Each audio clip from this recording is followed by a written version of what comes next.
देश के उपराष्ट्रपति जगदीप धनखड़ के सोमवार को हुए इस्तीफे के बाद हर कोई हैरान है। कांग्रेस पार्टी की तरफ से भी लगातार सवाल खड़े किए जा रहे हैं। पूछा जा रहा है कि क्या जगदीप धनखड़ का इस्तीफा लिया गया है। दरअसल जगदीप धनखड़ ने स्वास्थ्य कारणों का हवाला देते हुए अचानक इस्तीफा दे दिया, लेकिन संदेह इस बात को लेकर है कि कल दिन भर में आखिर ऐसा क्या हुआ कि मॉनसून सत्र के पहले ही दिन उन्होंने अचानक इस्तीफा दे दिया।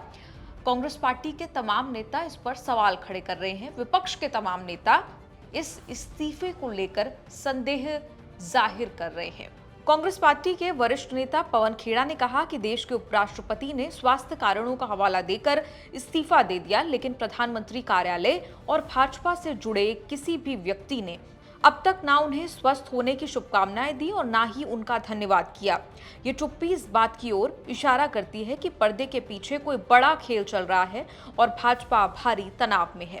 कांग्रेस को संदेह है कि पर्दे के पीछे दरअसल कोई बड़ा खेल चल रहा है। ये किसी और वजह से जगदीप धनखड़ का इस्तीफा लिया गया है। इम्पीचमेंट को लेकर भी तरह तरह के कयास हैं कि क्या वो कारण बने जगदीप धनखड़ के इस्तीफे के। कांग्रेस पार्टी के वरिष्ठ नेता जयराम रमेश ने भी संदेह जाहिर करते हुए सोशल मीडिया पर कहा कि कल दोपहर 12:30 बजे जगदीप धनखड़ ने राज्यसभा की बीएसी यानी कि कार्य मंत्रणा समिति की अध्यक्षता की। इस बैठक में सदन के नेता जेपी नड्डा और संसदीय कार्य मंत्री किरण रिजिजू समेत ज्यादातर सदस्य मौजूद थे। थोड़ी देर की चर्चा के बाद तय हुआ कि समिति की अगली बैठक शाम 4:30 बजे फिर से होगी। जयराम रमेश कहते हैं कि शाम 4:30 बजे जगदीप धनखड़ की अध्यक्षता में समिति के सदस्य दोबारा बैठक के लिए इकट्ठा हुए। सभी नड्डा और रिजिजू का इंतजार करते रहे, लेकिन वो नहीं आए।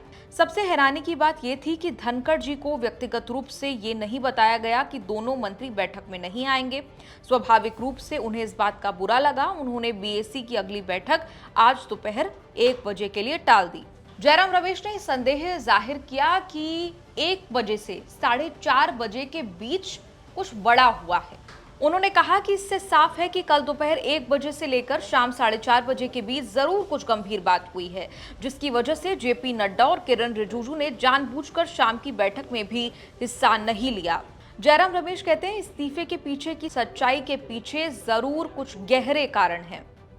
अंत में जयराम रमेश ने यह भी कहा कि जगदीप धनखड़ का इस्तीफा उनके बारे में बहुत कुछ बताता है। साथ ही ये उन लोगों की नीयत पर भी गंभीर सवाल खड़े करता है जिन्होंने उन्हें उपराष्ट्रपति पद तक पहुंचाया था।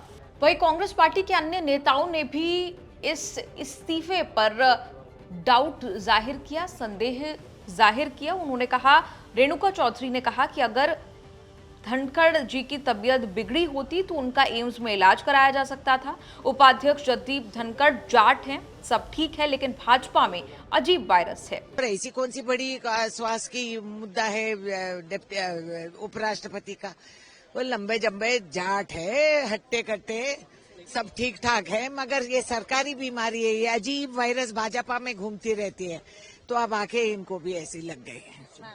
इसके अलावा इमरान प्रतापगढ़ी ने भी कहा कि ये बहुत दुखद है। मुझे लगता है कि जो भी हुआ वो सामान्य सा नहीं है। उनके जैसा अक्खड़ मिजाज का आदमी जो बीमारी की हालत में भी सदन आते थे और पूरा समय देते थे, उनका स्वास्थ्य कारणों की वजह से इस्तीफा नॉर्मल नहीं लग रहा है। कम से कम सरकार को इस पर कुछ बोलना चाहिए। सरकार चुप है। चुप्पी दर्शाती है कि सब कुछ सामान्य नहीं है। वहीं पप्पू यादव ने भी कहा कि लगातार उनका 2 दिन बाद कार्यक्रम था। अगर वो अस्वस्थ होते तो पहले इस्तीफा देते या बाद में देते, तो ये बहुत बड़ा घपला है। कहीं पर निगाहें, कहीं पर निशाना है। उनका प्रोग्राम आ गया 2 दिन के बाद। यदि अस्वस्थ होते तो पहले रिजाइन करते या बाद में करते। तो बहुत बड़ा घालमेल और तालमेल तो है, चाहे वो वर्मा जज का मामला हो, चाहे अन्य मामले हो, कहीं पे निगाहें, कहीं पे निशाना है। आरजेडी नेता मनोज झा ने भी इस बात पर चिंता जाहिर की कि आखिर प्रधानमंत्री की तरफ से इस पूरे मामले पर, इस्तीफे पर चुप्पी क्यों है। ओपेसिटी इनका हॉलमार्क हो गया है, गैर पारदर्शिता।